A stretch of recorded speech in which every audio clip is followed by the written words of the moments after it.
The parchment of her first-class degree felt heavy, yet Tori couldn't shake the frustration. She had vowed not to pursue a master's unless it tackled a real problem, and finding a supervisor willing to back a project on indigenous African plants, especially against incurable modern diseases, was a battle. Many senior academics dismissed her ideas as folk remedies or unconventional science. After months of rejection, she finally met Professor Econ, a quiet phytochemist from Ghana, who saw the scientific fire in her eyes. "You wish to test the leaf extract of Moringa oleifera against hyperglycemia models?" he asked, tapping the proposal. "It is ambitious, Tori, but necessary. The proof must be in the science." With Professor Econ's support, Tori secured a master's position, and she dove into the lab, determined to validate her deeply held belief. She spent months meticulously extracting compounds, running complex chromatography, and setting up her in vitro assays. The air in the lab, usually sterile, was now rich with the sharp, earthy smell of dried moringa leaves. The pressure to prove her conviction was immense. Then, one late Tuesday night, hunched over a plate reader in the deserted lab, the pivotal data appeared on the screen. The crude methanol extract showed a significant, measurable inhibition of alpha-glucosidase, a key enzyme involved in carbohydrate digestion, at certain concentrations. The results indicated that the plant extract was, in some ways, more potent than the synthetic control drug she was using. Tears welled up. It wasn't a definitive cure yet, but it was tangible, scientific proof. Her conviction wasn't just a hopeful dream, it was measurable reality. The moringa tree, standing stoically under the African sun, truly held secrets the world needed to know. She smiled, whispering to herself, "There it is." Her journey to solve the world's problems had finally begun. The success of the crude extract was only the beginning.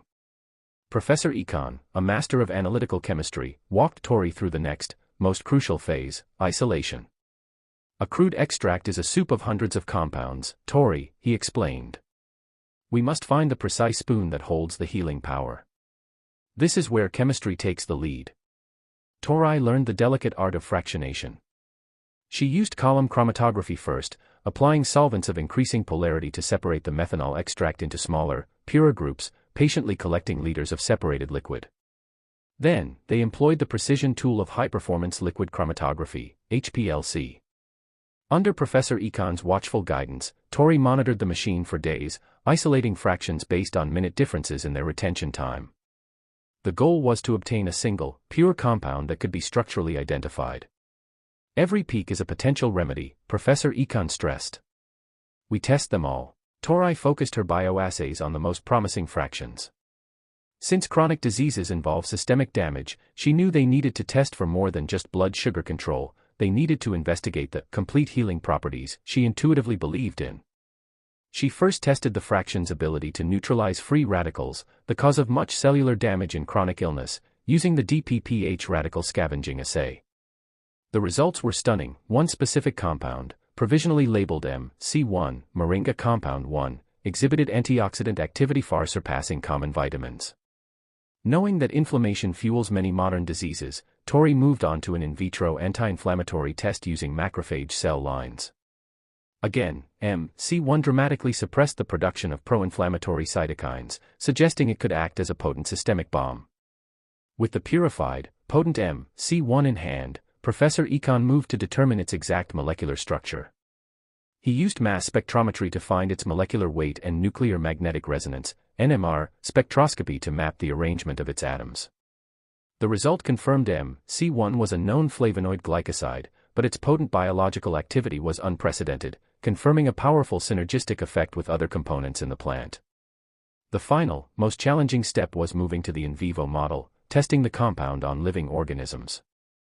After obtaining rigorous ethical approval, Tori began administering controlled doses of the MC1 extract to diabetic rat models. For 6 demanding weeks, she observed daily, measuring their blood glucose, tracking their weight, and monitoring their general health. The results validated every ounce of her faith. The rats receiving MC1 showed stable, significantly lowered blood glucose levels, reduced visceral fat accumulation, and improved markers for liver and kidney health. Standing in Professor Econ's office, looking at the final analysis, Tori didn't just see a master's thesis, she saw the beginning of a revolution. The moringa tree, once dismissed as a simple weed, now had undeniable, complex scientific evidence proving its power. She had taken a local wisdom and translated it into the universal language of science. The path to curing the world's problems was now clearer than ever. The air in the defense room was heavy with skepticism, thick as the methanol vapors she was used to. 3 senior professors sat behind a long oak table, ready to challenge her unconventional work. Tori gripped the remote control, Professor Econ seated calmly beside her, radiating his quiet confidence. She started her presentation with the initial problem, the global rise of chronic diseases and the underexplored wealth of African biodiversity. As she moved through the methodology, the rigorous bioassay-guided fractionation, the precise mass spectrometry data, and the conclusive NMR structure of MC1, the skeptical frowns began to soften. The moment of truth came with the in vivo results slide. She presented the graph showing the stable, controlled blood glucose levels in the treated rats, juxtaposed against the skyrocketing numbers in the untreated group. A hush fell over the room. The senior pharmacognosist, Dr. Nkosi, who had initially mocked the project as witchcraft, leaned forward, studying the statistical significance. "Miss Tori," Dr. Nkosi said, his voice flat with surprise. "The data on the anti-inflammatory cytokine suppression, it is statistically robust. And the isolation, by all standards, is complete. You have successfully identified and validated a highly potent anti-hyperglycemic and anti-inflammatory agent from a plant dismissed by this institution for decades." Tori simply nodded, her relief a quiet tremor under her professional exterior. "As Professor Econ taught me, sir," she replied, "biology showed us the effect, and chemistry revealed the cause.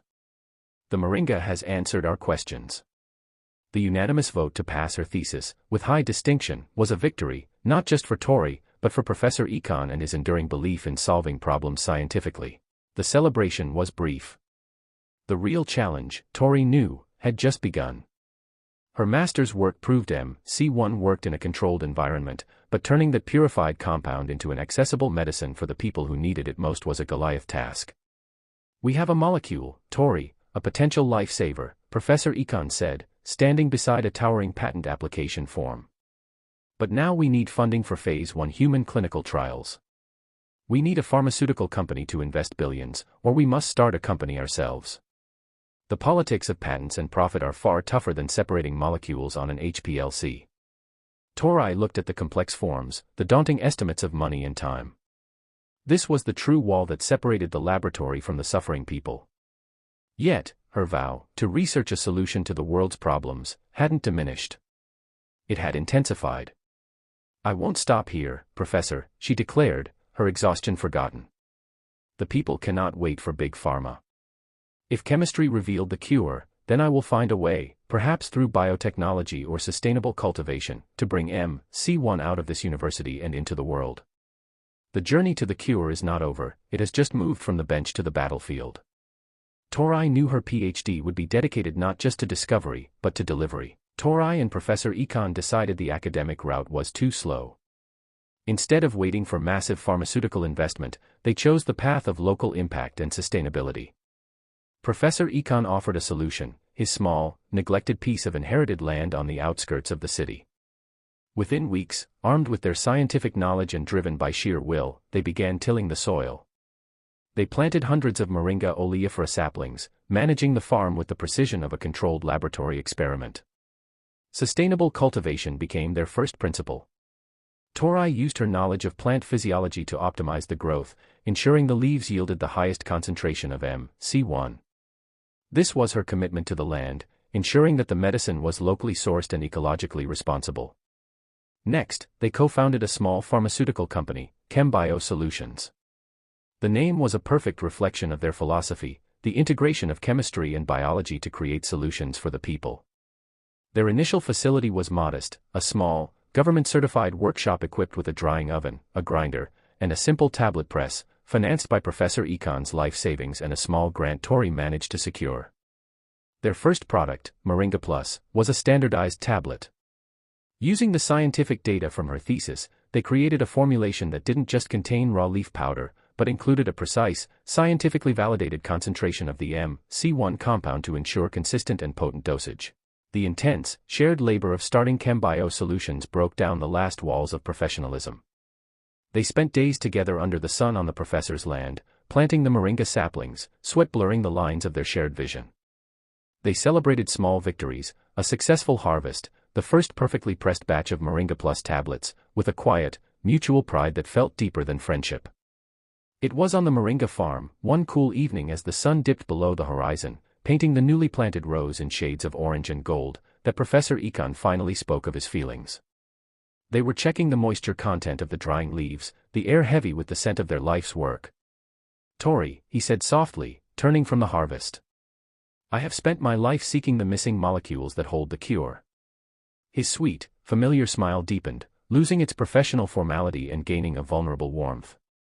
"My greatest desire is not just to cure the world's chronic diseases, but to build a home and a future with the one person who shares my destiny." Tori, who had long admired his patience, kindness, and unwavering commitment, felt a wave of clarity. She didn't just respect him, she loved him.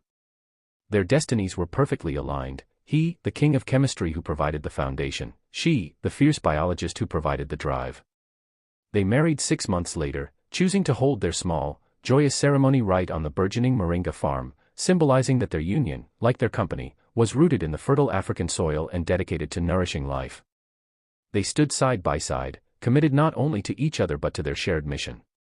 Tori and Ikan, husband, wife, scientists, entrepreneurs, were destined to work together, using the powerful integration of chemistry and biology to solve the world's healthy problems by the power of the Moringa tablet.